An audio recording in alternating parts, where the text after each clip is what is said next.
Hello everybody, this is Bob and I'm in Thailand and it's raining on my head, so I'm on the balcony. I was going to take everybody on a motorcycle ride today, but with the rain and I've got some material from my last trip to the Great Wall of China, so surprise, surprise, we're going to China today. When we walked out of our condo to go to the wall, we saw this old Chinese motorcycle from World War II. It apparently still runs, and it was gone when we got back, so don't know where it went, but boy, 80 years old is a while to keep a motorcycle. We were riding out there with a guy that we met at the second gate in town, and we went over there to catch the bus out to the place, which is about 37 miles outside of Beijing, where the section of the wall was that we were going to visit. After we were a little disappointed at how much they wanted for a bus ride, an enterprising man with a van came over and told us he'd take us out there, stay all day with us, and come back. So we ended up using him, and it's hard to shoot pictures out of his cab as we passed through town, but I got at least one or two shots to prove maybe we were there. People ask, well, how long did it take to build the Great Wall? Well, it was built over a period of about 2,000 years, starting about 400 or 500 years BC. It wasn't all built at the same time, and there were various dynasties or leaders that presided over the building of different parts of it.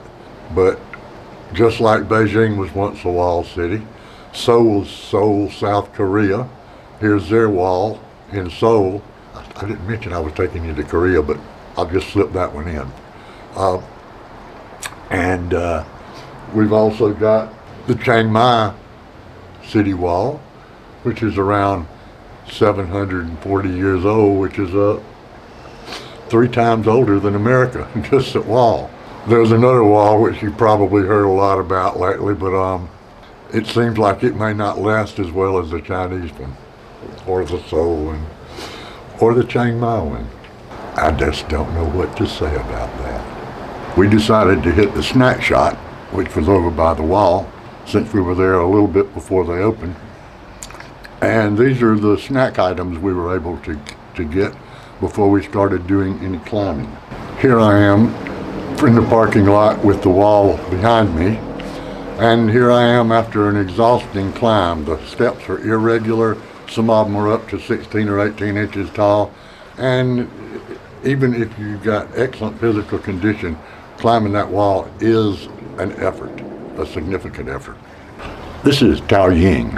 She's a retired physics professor from Beijing University, and she was my guide for the day, or person to keep me out of trouble. And this is the official Great Wall cat. If you're heading for that trash can and you have something in it, you're going to be inspected. The cat's going to check you out. So don't be silly. He's big enough to knock most people down. The parking area to the Great Wall is an attraction in itself. In addition to having a huge carving of the wall being built and pictures of various people who were involved, it also has remembered the people that actually built the wall, and they're part of the wall carving, which I thought was pretty cool. No matter what idea you have of the size of the wall, it's bigger than that. As you can see in the distance in the next couple of photos, it just goes on forever. I was athletically inclined enough to think I wanted to climb it, but it didn't take me too long to realize that wasn't going to be the best plan.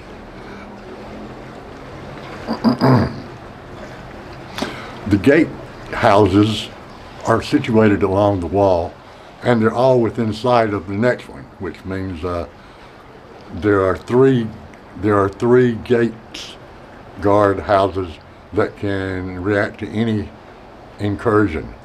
Apparently they kept it manned all the time, and specifically repelled invasion from Mongols particularly, and other nomadic wanderers. Gate houses, or the guard houses, are really quite spacious. It looked like they could put, a couple of dozen men in them or more. Some of them have up, down, and upstairs and downstairs parts. So it was very interesting. Later, when we were heading back to Beijing, Ying suggested we eat at a real restaurant. I wasn't exactly sure what a real restaurant was, so I just sort of went with it. And since it happened to be New Year's Day in Beijing, we had some interesting sights and stuff to see as we went through the ground level. In Thailand, we would call them sois. Up there, it's just a neighborhood is the best I can come up with. Turned out we were headed to an Israel restaurant, and it had been open for 80 years in Beijing. The people were Jewish or Israelis who were working in it, but none of them could speak Yiddish. So their Mandarin was great, gotta say, but they didn't seem to have maintained a tight touch with their ethnic identity. Not that it was a problem. The food was good, unexpectedly spicy though, I have to admit, but I like spicy. That wasn't a big deal. So now it's time for me to say thanks a bunch for watching. Hope you enjoyed it and it gave you something to do during these constipated times we're living in. Best wishes to everybody. And good news at the end of this, my girlfriend Nulek is getting out of the hospital today.